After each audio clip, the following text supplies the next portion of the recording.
Os informo un poco cómo va a ser la charla. Principalmente va a ser en euskera porque, bueno, Marco es euskaldun, aparte de francés. Bueno, estamos con 3 lenguas, el francés, el euskera y el castellano. Gorka lo va a presentar en euskera. Marco hablará en euskera. Habrá alguna traducción que se haga entre el euskera y el francés. Philip habla español. Y las preguntas las hacéis en la lengua que queráis y se os responderá como se pueda. Nada más. Pero principalmente eso se va, digamos, la línea principal va a ser el euskera, por deferencia en este caso a Marco y el presentador. Ahora que explicaste, es más complicado que era antes que empieces. Sí, me lo imagino. Soy guionista. Por eso. Talento se llama. Bueno, pues, arratsaldeon, hemen gaude, pues, liburu hau aurkezteko, Frantxin anaien abentura ikaragarrizkoa, eta pues, badako hemen Marko, berez Mark Aspar, bera, bueno, jaiotzez po aldetik edo... Ez Bordelen. Bordelen, parkatu, po, Bordelen, baina, gero, bueno... 6 urtekin Baionan izuri, bai. Bai, eta orduan, bueno, pues, ederki egiten du euskaraz, eta ederki marrazten du. Eta, Philip Charlotte, bada, pues, beste pertsona bat ere, mugitu dena bere bizitzan, mugitu da asko, eta ia auzokideak dira, nahiz eta behar inguruan bizi den. Eta liburu honen inguruan, esaten dute haiek ikusten dituztela mendi berdinak, baina ikuspuntu ezberdinetatik, eta orduan, Pirineoaren magal horretan, Bueno, nik aurkezpen txiki bat egingo dut, eta gero batez ere saiatuko gara beraiekin pues, hitz egiten, eta pues, bueno, aurkezpen luzea teorikoa baino gehiago izango da, pues, elkarrizketa bat, eta orduan, bueno, liburu honetan, pues, badira, bueno, hor ehuntzen diren, historia ezberdinak, eta alde batetik badaude Frantxin anaienak, eta azken finean, pues, hor gertatzen dira beste historio batzuk historian txertatzen direnak, badago pues, oinarri historiko bat atxekaldean, baina azken finean bada haiek sortu duten historio bat, badu oinarri historikoa, baina batez ere da sorkuntza, nire ustez, Eta, bueno, nik hori aipatu dugunez paisaia, gero itxengo dugu haiekin, baina iruditzen zaite paisaia bilakatzen dela beste pertsonaia bat, oso garrantzitsua da, baditu hori, bueno, esparru berdinak gero ziurazki elkarrizketan agertuko direnak, badago tragedia bat, badago edo batzuk, badaude esparru batzuk, pues bueno, igual garai bateko historiak direnez, pues animalikiko errespetua, naturarekiko errespetua, beste pues nolabait beste jatorri ezberdinetako jendearekikoa, igual gaur egun, halako paralelismo bat egin dezakeguna, ze hor ematen du badela komiki bat, pues ikusten ditugula, bueno, gauza gertatzen dira, eta tragedia batetik agertzen da beste bat, eta gero beste bat, eta badoaz harilkatzen, baina tarte horretan, pues, beti izango dugu, pues, modu lineal batean irakurtzeko, hemen hasten da, hemen bukatzen da, baina tartean, nik uste dut, hausnarketarako ere tarteak badaudela, pues, baina irudi ederrekin gozatzen dugu, eta orduan batzuetan hor dago ere kontraesana, halako, pues, bueno, tragedia baten barnean nola edertasunak pues, ematen digun beste irakurketa bat, Eta, bueno, hor badode, pues, adibes, hiru gai, ez, emantzipazioa edo askatasuna, ez, bidaiatzea, pues, bebai, askatasun horren adibide bezala, eta gero, ez, mendiak ere, nola, bihurtzen diren askatasun eremua, ez? Eta bitartean... Dena egon duzu, bikain. Nik ez dute ezer gehitu behar, dena egon duzu. Hori da, importantena da jakitea mendian badela beste eremu bat, eta joaten zailarik mendirat beti duzen zira aldatuta. Hori da, importantea. Bikain. Bueno, ez dugu adostu, ez? Baina nik batez ere ez dut historia bera destripatu nahi, ez dut spoilerrik egin nahi, ez? Ez da spoilerik izan behar zen, eta historio honetan ez da abentura argunt normal bat, bizi bat bezala.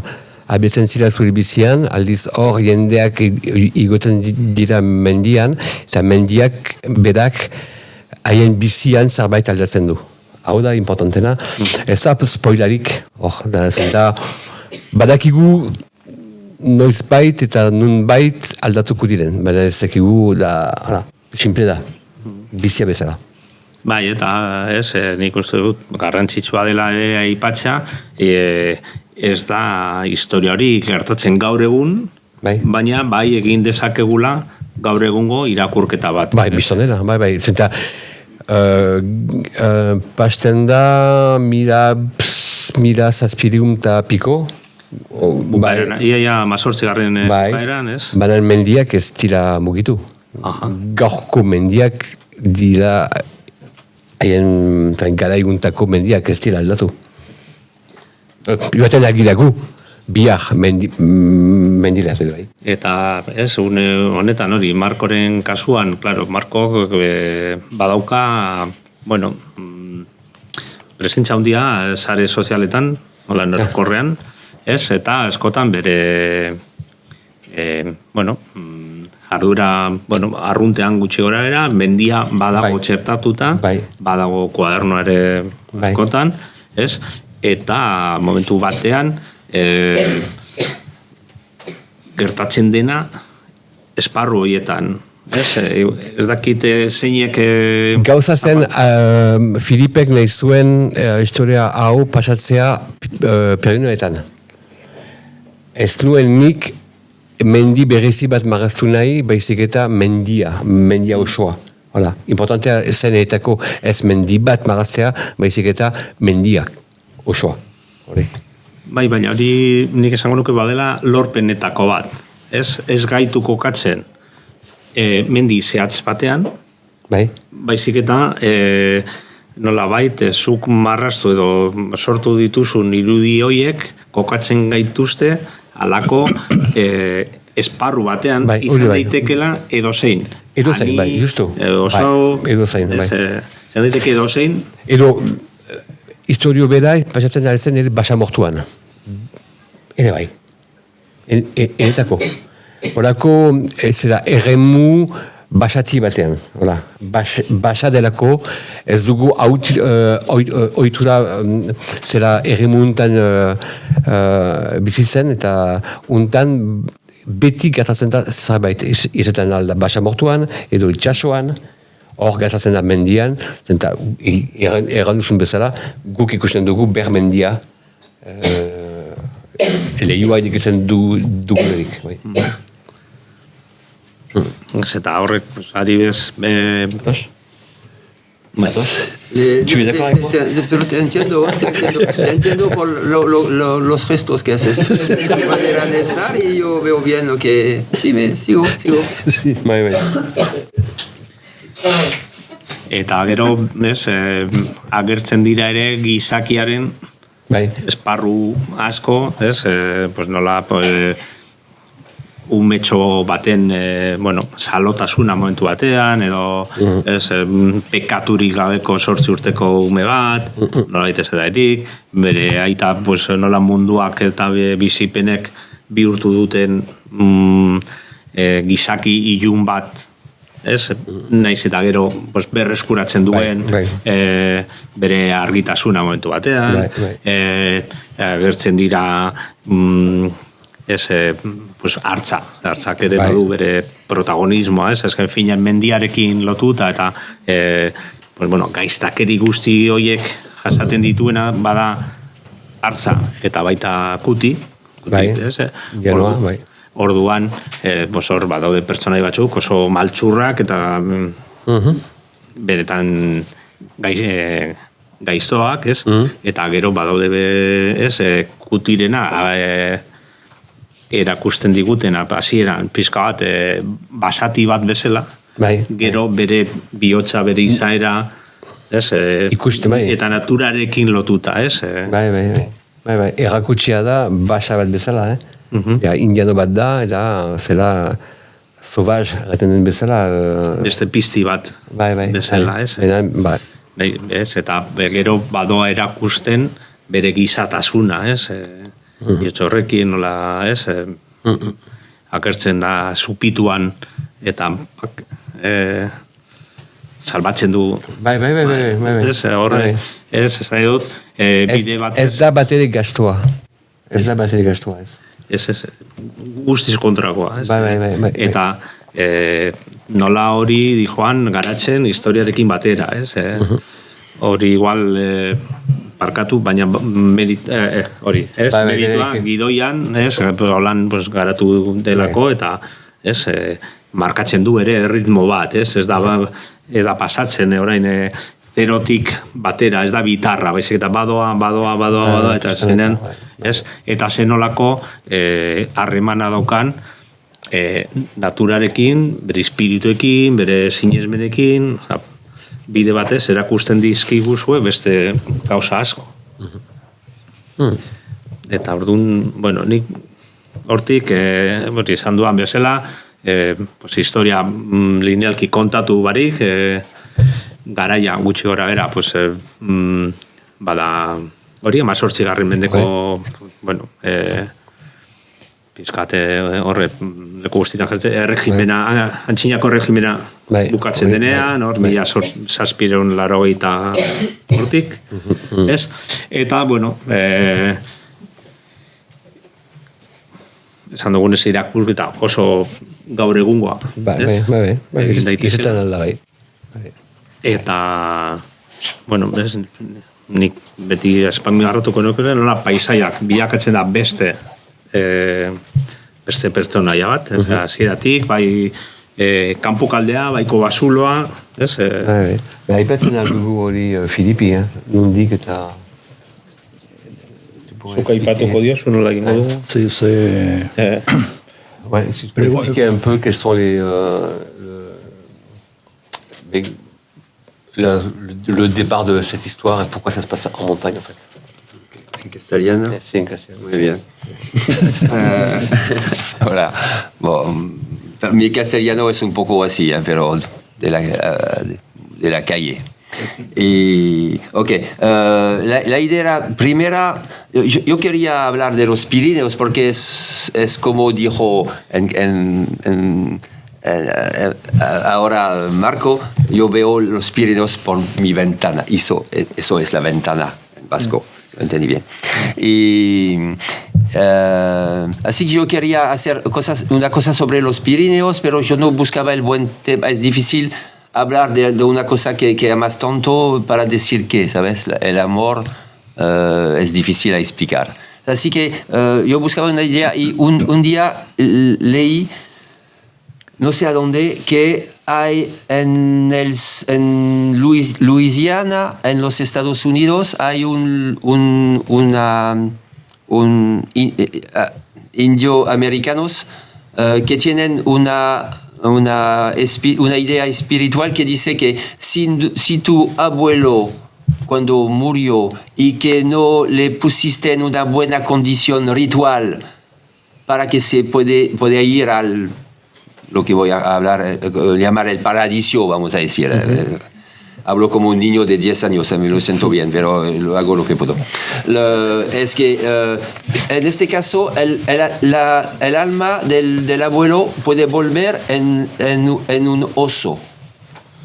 Eso qué buena idea, porque los Pirineos, a donde vivo, en Béarn, en Po, los osos es un tema, de verdad, porque si seguimos con algunos osos, como de este lado, pero, no aquí, pero más en los Pirineos centrales, y es un tema importante. Yo tengo los Pirineos, yo tengo un oso, un indiano, y yo tuve esa idea de yo quería hacer hay una historia en Francia muy famosa, no muy famosa, pero es un joven médico que dice a su papá, antes de estudiar medicina, yo quiero cruzar a los Pirineos. Y su papá le dice, ok, cruza los Pirineos y vas a volver dentro de 3 días.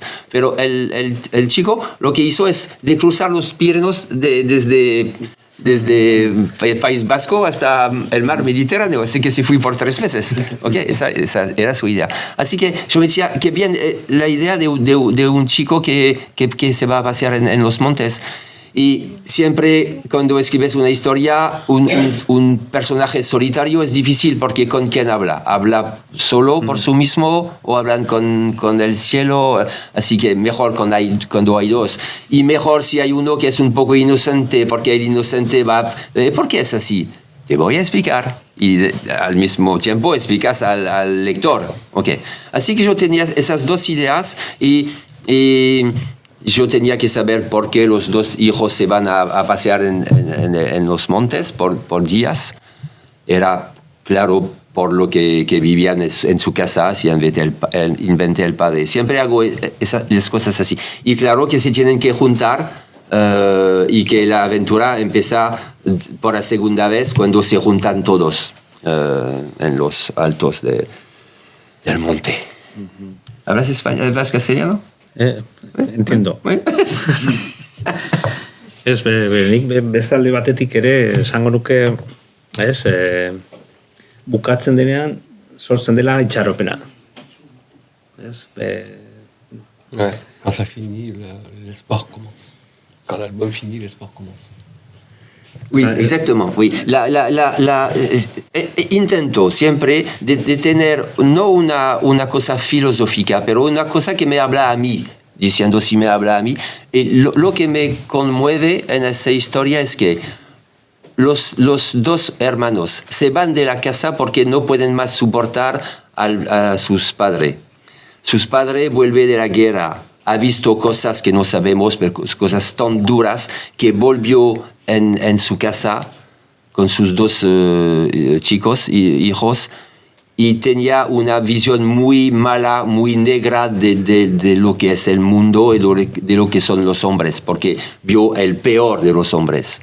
Y los 2 chicos no lo quieren creer, dicen, no, pero se dice en los libros que afuera el mundo puede ser fantástico. Y el padre dice, no, si se van a morir, el primero que van a encontrar les va a matar. Pero los chicos se van. Y el padre tiene que salir y seguir a los chicos, y así de nuevo puede ver que el mundo no es tan negro. Hay una parte negra y una parte de luz. Y me gustaba mucho esa idea que son los hijos que salen el padre de su malestar. Eso es la cosa un poco profunda que me habla a mí, que tengo 2 hijos y que no tengo vista negra del mundo, pero puede ocurrir, nunca se sabe. Nik batez ere, ikusten dute itxaropenaren ikur bezala, hor agertzen duen hartz txikia. Eta nola, izan daiteke, gertatu denaren, den horren ispiritua jasotzen duena, eta que la fin, en fait, on se retrouve avec le jeune ours, et qu'en fait, il y a une espèce de retour, un cycle nouveau qui redémarre, quoi. Sí, es que no voy a contar el fin de la historia para los algunos, los pocos que no conocen, que no han leído este maravilloso libro en vasco. pero sí, al final hay una cosa de la vida que vuelve y siempre, claro que sales de una situación difícil, pero vuelve otra. A veces es una cosa, the circle of the life. Eta Markori pizkatiokoa emate, hor nik uste dut koloreak ere, nola erabiltzen duzun kolorea, ez, badoa girotzen ere, eta sortzen, pues, ilunpetatik, tragedietatik, ez? Nola planteatu duzu hori kolore? Hautatu dut akuarela albuma, akuarela, badaki akuarela zer den. Mendia eta akuarela, badaki. Iagur. Bai, iagur. Bai, akuarela hautatu dut, eta nik Godio albumak egin eta gero, 10 urtez egon naiz akuarela gunkitu gabe, nola, ezin nuen akuarela kontrolatu. Eta baieztatu dut proiektu honetan berriz akuarelan hartzea, zenta mendiaren giroa egiteko akuarela zen etako teknika onena. Gero album honetan eman ditugu 3 urte egiteko. Orduan entxatu dut nik akuarela kontrolatzen, baina ez da sekulan akuarela kontrolatzen. Orduan, zuk atxeman dituzun giroa, nunbait akuarelak du eman. Nik ez dut baietz, ere baietz. Bada irudi bat, bada plantxa bat edo realde bat, nun nik hautatu dudan kolore osoa. Ez dut eranen, spoilatuko dut bestena. Bestena, urdina da ene kolore maitagariena, hortakoz dena urdina da, eta joaten zaialik mendirat, askotan, urdina dela kolore importantena, bai. Nik antxaratu dut, ahal dudan bezala, Filipen intenzioak edo nahiak maraztu, hala. Hala, zera. Ez nik hori esango nuke, bez lehen aipatuan bezala, paisaia, orokorrean, ez? Pertsonaia dela, hori lortzeko, honek, koloreak. Bai, astepenetik nahi nuen mendia maraztu, eta oartu naiz ez nuela teknika aski ondirik ikusten nuena berriz egiteko. Orduan, utzi dut, eta ezin dut, ikusten dudana ezin dut marazena. Orduan, gehiago entxeatu dut, zela mendiak ekartzen duen zela giroa marazten, egiazki mendia maraztea baino, Goratzen dite Markok esaldi batez, askotan, berabiltzen dudana, badela, eskotan, sortu behar ditugula gezurrak, sinesgarriak izateko. Ezken fian, zuk sortu zuen nolabait, hori, egiazko hori, sortzen duzu, gezurrak esaten, ez justo fidela izaten, baina, ezken fian, zuk gezur horiek, gezur kromatikoak edo marrazkian, egiten duzu, aurretik daukasun, ezagutza sakon batetik. Bai. Azteko, mendian ibili behar da mendia marazteko. Hori importantera. Bai. Horregaitik, ezagutzen duzu, eta orduan jolasten zara asmatzera, gezurra, edo sortu.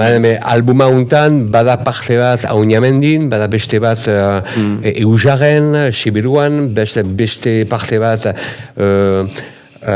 kokatuko nuke nik Lapurdin, hori Mondarain eta Artzamendi aldetik, nik hori mendiak ekartzen duenak, batxi dizkiot, zela parte batzuk mendi bat osatzeko.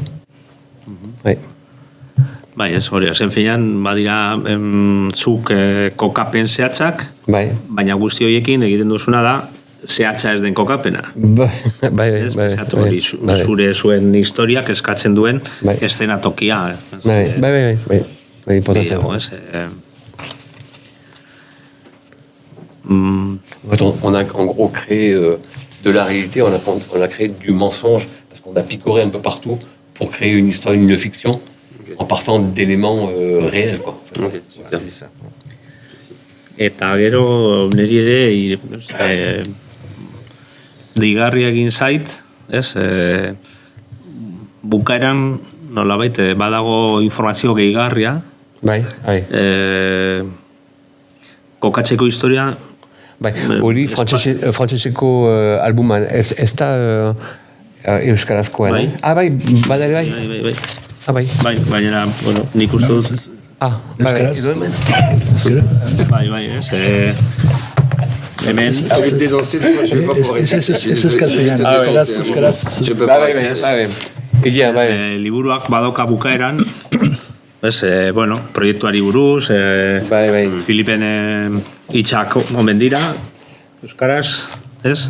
Marko eta biok ia auzokoak gara, gutxi gorara kontatzen ari garena, eta nik uste dut, guzti horrek ere,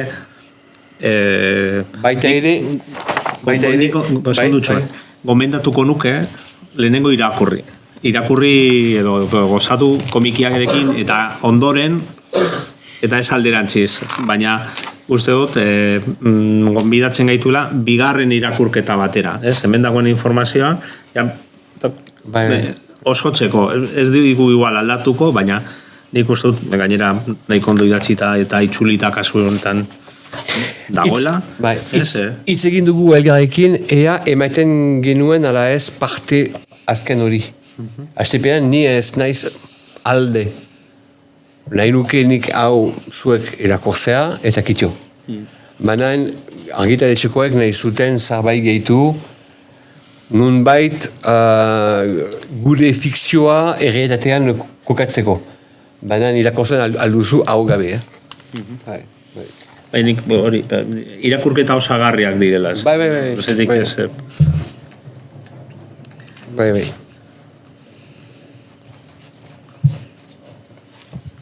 Eta ez dakit honek Filipen arlo musikalarekin hartza ere moietan Est-ce que tu as un lien avec la musique? Est-ce qu'il y a un lien particulier avec la musique dans ce bouquin? Non, pas du tout. En este no hay, porque no toco de esa música, no toco música folclórica, occitana, francesa, eso no hago. Ez, galdetu dio musikarena, zeni, peskate dokumentatzen ari naizenean, deskubritu dut, berak badaukala, ibilbide oparoa eta luzea musikaren esparruan, oso goza ezberdinak, eta askotan hori berak kontatu dit, hortaz aparte, nahazten duela komikia eta musika, orkespenetan, eta... Que tu mélanges dans tes présentations la musique et la musique. Eta baditu gaskatzuk, bluesari buruz, Delta blues. Eta beste bat ez dakit horrek musika daukan, Tortoni. Le café Tortoni. Es que cuando puedo pongo música en mis historias porque me apetece, porque es mi vida también, ¿eh? Así que en este libro no me vino la idea de hacerlo. Es que el tema tiene que ser o musical o que tiene, por ejemplo, estoy trabajando para otro editorial una historia sobre Hemingway en los años 33 en Key West. Y cada rato en la historia yo pongo letras de canciones famosas de esa época que me gustan, que conto yo, ¿okay? Diciéndome, cuando va a ser el libro vamos a hacer un concierto, voy a contar las canciones, el otro va a dibujar, lo vamos a poner en una pantalla, la gente va a venir, vamos a tomar cerveza luego, ¿sabes? Me pongo, yo digo eso porque, mira, hay algunos que tienen cervezas, pero que tienen... Por eso lo dije cerveza. La cerveza... ¿Para qué tienes vergüenza de... Vas ir en guero, ¿eh? Sí, así no hay música aquí dentro. ¿Por qué no tomas tu cerveza? ¿Qué te pasa? Tu vas apprendre un nouveau mot. Mendia, Acuarela eta Agur. ustela. Ustela, es mal eso. Acuarela. Muy bien. Ustela, muy bien. De acuerdo. Acuarela y Ustela. Eta Muy bien. nik esango dizuet, ez nik Marko, espalditik ezagutzen dut ez egile euskaldun bezala, ibilbide luzea daukalako, pues, nik igual lehenengo referentzian Apartheid. Napartheid, bai. Apartheid, pues, Iruñan, ez? Asiskorekin. Ukusu musutik ere pasatu da, bueno, ez... Xabiroy. Xabiroi, bai. Ez que, begiratzen baduzue Wikipedian, badauka, ibilbide luzea, dana ezin da aipatu, ez? Baina, badauka harreman, nik uste berezia, Asisko Urmenetarekin, bai. Ez baita, pues, bueno, euskal kultura norokorrean, pues, indar handia daukan persona, Asisko Urmeneta, eta orduan, goizean idatzi diot Asiskori, Asisko zer galdetuko diot, eta orduan, bueno, galderak izan daitezke bi ontzat, uste dut, baina lehenau eta bin, pues, Asiskoren galderak. Bai, hola. Vale, gainera jarri da, hori, serio. Bai. Ez, zenolako ekarpena egiten dio marrazkilariak gidoigilearen ekarpenari, gidoia berrari. Bai. Ez zenolako... Qu'est-ce que j'aime moi en tant que dessinateur ou scénariste? Nik badakit badaudela gidoilariak ez dutela ezer onartzen, beste batzuk bai, beste batzuk kasu honetan gutxi gora era, hori azaldu zuen arteko... Komikian maite dudana eta gero maiteago, da ez marraztea. Baizik eta kontatzea. Orduan, marrazten dut, baina nahiago dut kontatzea. Orduan, nik dudan harremana Filipekin edo gidoilari batekin, da gehiago zera storyboard fasean, zera orrialde marrazkiarekin baino. Zer ekatzen dudan nik gidoilari bati da nola dituen ideiak nola komposatu orrialde batean. Ze ritmoa, ze kuadroa hautatu, zonbat binetak, ze egin binetetan, hori, nik matut hori. Eta gero eta gehiago marrazki gutxiago. Bai.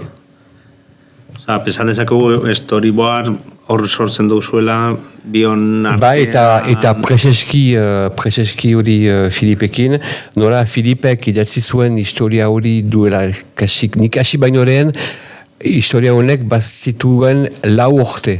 Horren pentsa. Nik etortzen naiz, bianik historiak badu 4 urte. Orduan berriz nixatzen naiz ene ideekin, orduan harremanetan, zera estebadetan sartu gira hori Filipekin, eta berak idatzi duen historiotik kendu izan ditugu, izana batzuk, hala. Izan da egiazko eztabaida bat berarekin, bai. Suposatzen berak aldera honi erantzun berbera emango dio edo... En fait, quel est le rapport que j'ai eu avec toi? J'ai expliqué que ton histoire avait déjà 4 ans avant que j'arrive, et que j'ai expliqué que, en fait, moi, plus ça va, moins j'ai envie de dessiner, mais plus j'ai envie de travailler, que mon dessin soit au service des intentions du scénariste. Donc, quand on a eu travaillé, on a beaucoup travaillé ensemble en discutant. Et carrément, il y a carrément des scènes qui ont été sucrées, qu'on a enlevées, et qu'on a vraiment eu un travail de discussion à deux. Voilà. La relación con el dibujante, entre el dibujante y el guionista, Gregorio lo sabe muy bien porque es guionista también, y editor, pero es que es como una historia de amor, ¿sabes? Tiene que estar bien, por lo menos al principio. Si empieza mal, no sigues esa historia porque... Y también es una relación que de mucha confianza con el otro. Normalmente se supone que el jefe es el guionista. Eso eso digo yo, pero no lo puede entender. ¿Es de acuerdo? No lo puede entender. No sé por qué, no hay manera que entre en eso. Y yo sé por qué. Porque al final, lo más importante en bande dessinée es el dibujante. Eso, no. Yo digo lo que es pienso. más importante, Vos es la idea principal. No me entiendes.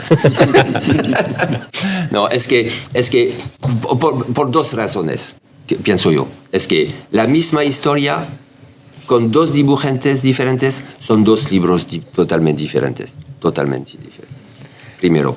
Y la segunda es que los libros se compran por el dibujo. Es el dibujo que hace que uno toma el libro para mirar lo que hay adentro. Antes había una cosa buena que se decía que el primer tomo se compra por el dibujo y el segundo por la historia, por el guionista, vamos a decir. Right. Pero ahora hacemos solo tomo 1. Así right. que para nosotros guionistas ya se terminó. Si se vendo pero nunca es de mi culpa. Eso me gusta, eso me encanta. Pero lo importante, yo he tenido un libro que, el primer que hice, yo he visto como a 5 o 6 dibujantes diferentes que han hecho ensayos, ¿sabes? Ensayos es una página o 2 para ver cómo les parece al editor, a mí, a ver si podemos trabajar juntos. Y no había nada que me gustaba, pero era mi primer libro. Yo era como un adolescente, ¿sabes? Que las hormonas te empiezan y dices, vas a ver mi novia cómo va a estar. Pero no, la verdad es que tienes la novia que mereces. Y es un poco malo lo que digo. Es seguro. Micromachismo. Micromachismo, no, ok, olvida. Y no sé lo que quería decir. No, pero claro que el dibujo es primordial en la bande dessinée. Sin dibujo no. Primordial, primordial, Banan es esencial. No, yo, como soy guionista, también me gustaría hablar, y también he sido dibujante. Bueno, este año he ejercido de dibujante.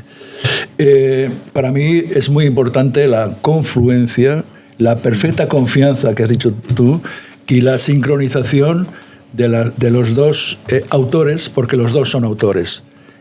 No solo es el autor el guionista, no solo es autor el dibujante. Los dos son autores de una única obra y los dos tienen que pelear, mimarla y quererla mucho para hacer lo mejor posible.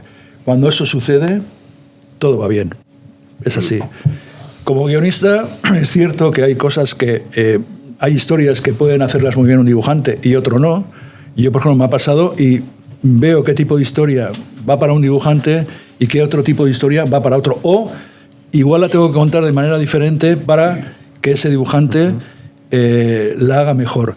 Yo también busco, cuando hago un guión y estoy pensando en las escenas, conozco al dibujante y busco los momentos en los que el dibujante se va a poder lucir y quedar bien y evito en los que va a poder quedar mal. Si le traduzco. Bueno, ya está. Oui, ok. Il dit qu'en fait, quand il scénarise, il pense au dessinateur et dans les scènes, il cherche les moments où le dessinateur va pouvoir briller. Ah, ok. Ah. Bueno, hombre. Bueno, asizkoren beste galdera bat, pizkat aurrera jotzeko, berak badaki zure betiko ametsa eta ez dakite zurea, baina bueno, ez biontzat ere, betiko edo txikitatik izan duzuen ametsa izan da, bueno, ez dakit komiki gintzatik edo bintzatek marrazkietatik bizitzea, Bai. Lortu duzuen, bai. Eta gero ja nire ekarpena da, irakaslean hasien denean, gaztei zenolako gomendioa edo... Gomendioa, zaldar gomendioa? Gomendioa aholku, zer esango diozu gazte bati? Gazte bati, zer nioke. Duela gutxi oartu naiz eta gazte bati erango nioke. Prest zira egunero jartzea eta egunero marazteko. Hau da importantena. Egan baita la pasioa, bai. Ea, zenta, marazten duzu, maite duzu maraztea, ea, egunero jartzen alezaren magazteko. Nahi eta nahi ez. Ez duzun magaztu nahi, magaztu behar duzu. Hau da importantena. Hau da. Je disais que, en fait, qu'est-ce que je dirais aux gosses, là? Je le dirais, est-ce que tu es prêt à te lever tous les matins pour dessiner? Parce que tu peux aimer le dessin, mais est-ce que tu as envie de te lever tous les matins pour aller dessiner? Que tu aies envie ou tu n'aies pas envie, il faut que tu ailles dessiner. Parce que le dessin peut être une passion, mais c'est un travail. Moi, je lui dirais, mais lo vas a traducir en basco. Pardon, tu vas traduire en basque. En fait, moi, je lui demanderais s'il est têtu. Parce qu'en fait, c'est des métiers, il faut être plus têtu que l'autre. Il y a le talent, mais il y a aussi l'obstination. Et bai, hau da, berak dio gazte bati errango lioke, ea kaskago gor zaren. Egunero beste... C'est basco, en fait. Nik ez daki frantzesa, baina esan du obstinación. Justu, hau da. Cabizadoras. Hau da. Vale. Jakin behar da, egunero 12 komiki berri ateratzen dira. Egunero 12 komiki berri. Urtean zehar, 5.000 ale berri ateratzen dira. Pentsa, zuk ateratzen duzu album bat, ito da, beste merkatuan. Il y a 12 BD par jour. Donc, il faut vraiment... Itzultzen dion bitartean, irekiko du tarte bat, egin nahi bat dituzue galdera, hemen dituzue, bueno, batez, haiek, eta, bueno, nik bestela, badokate zerrenda luze bat, prestatu da, espada, orduan... ¿Qué piensan de lo que está pasando con el Festival de Angoulême? Ah. ¿Qué parece que se ha cancelado? Angoulême. Luego... Si la primera, barkatu, gauza importantena izan da marrazkilariok bildu gira. Eta nunbait irabazi dugu. Beti izan dugu marrazkilari bakotxa badu behenana, bede atelieran, bakarrik, eta nola batasuna, hori zerbait lortu izan da. Jakin behar da ere, argitaletxe handiek ez bazuten ere boikotatu, boikotatu dute, zenta bazen egileen batasun bat. Qui a eu un rassemblement d'auteurs qui a fait que ça a fonctionné. ¿T'as un truc à dire par rapport No, es que hace años que hay problemas con el festival, sobre todo con la dirección del festival, que por mil cosas. También porque los autores, hace algunos años que hay más y más autores, más jóvenes también. Y cada uno busca su propio lugar, ¿sabes? Aquí dentro los movimientos feministas se crecieron, así que hay más mujeres ahora, y eso nos encanta a todos y todas. Y por la primera vez los autores todos se dijeron, ya está, no queremos ir, no vamos este año. A mí me encanta eso, porque... La gente tiene que entender que el festival tiene por los autores.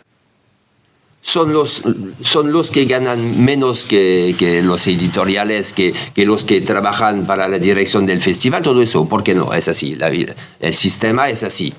Pero por lo menos que nos dejan nuestro lugar. Por eso me espero que, si no lo hacen este año, me parece bien, porque toda la ciudad, la región, van a llorar todos, porque en Angoulême cada uno alquila su piso, su casa, limpia su casa. Todo el mundo, los negocios, los restaurantes, todo el mundo vive con eso.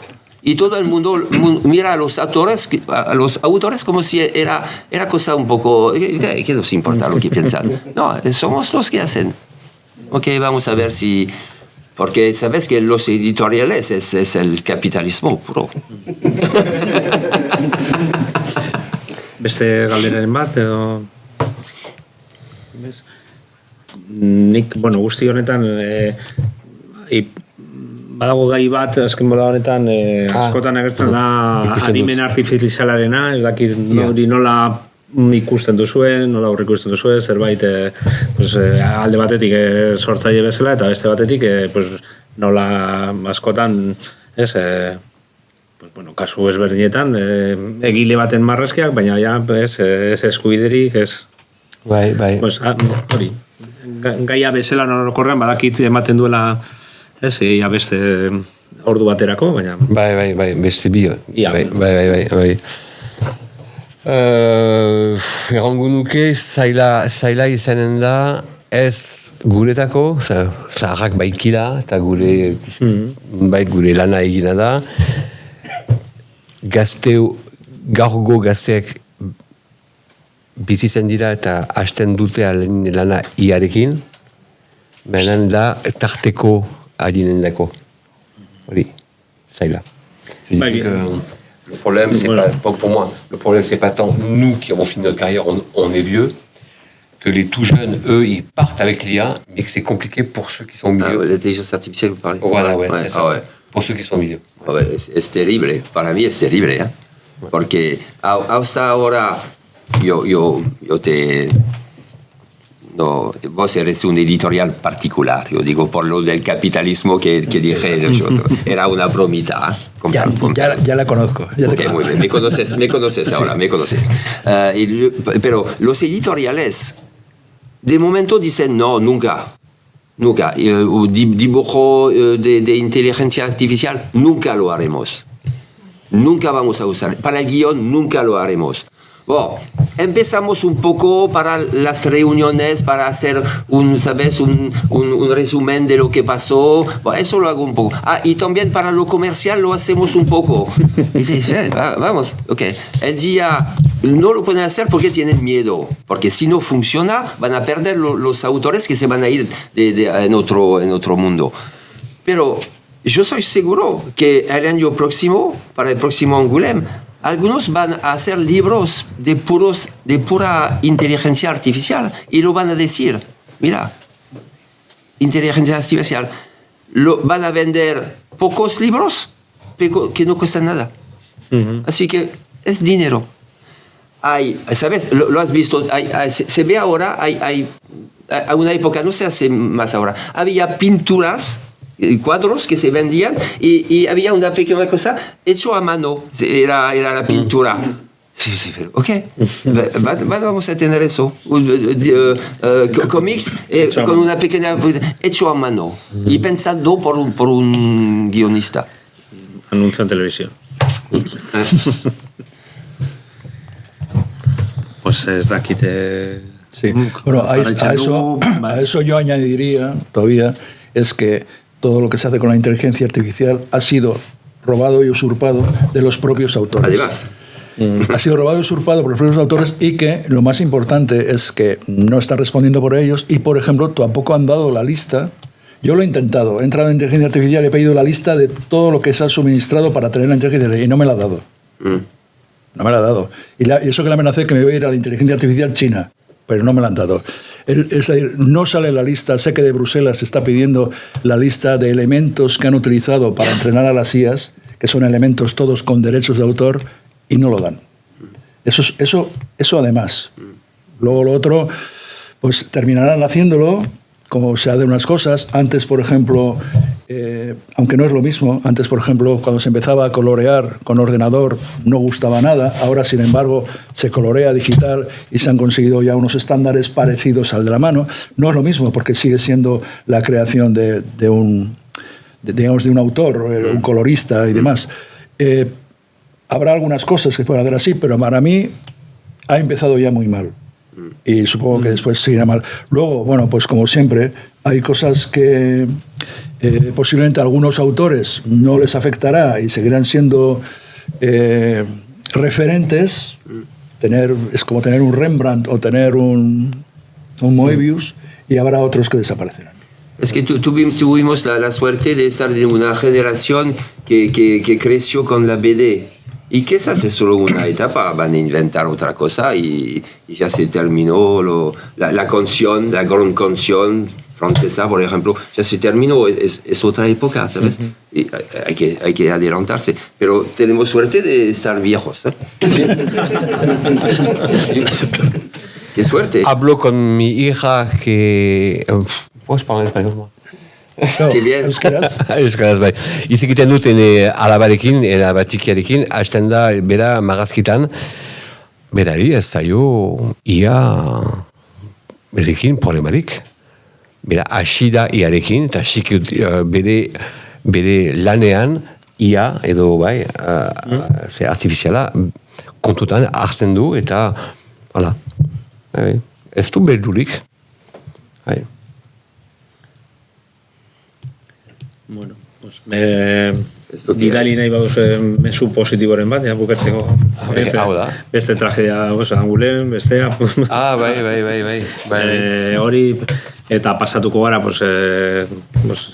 nahi baduzue... Bai, firmatu, hau da. Sí. Bueno, él ha traído una maquinita de inteligencia artificial para hacer las dedicatorias. Mil esker. Eskerrik asko. La máquina de inteligencia artificial. La machine de IA. Sí. Puradicas. Alicate. Ok, gracias.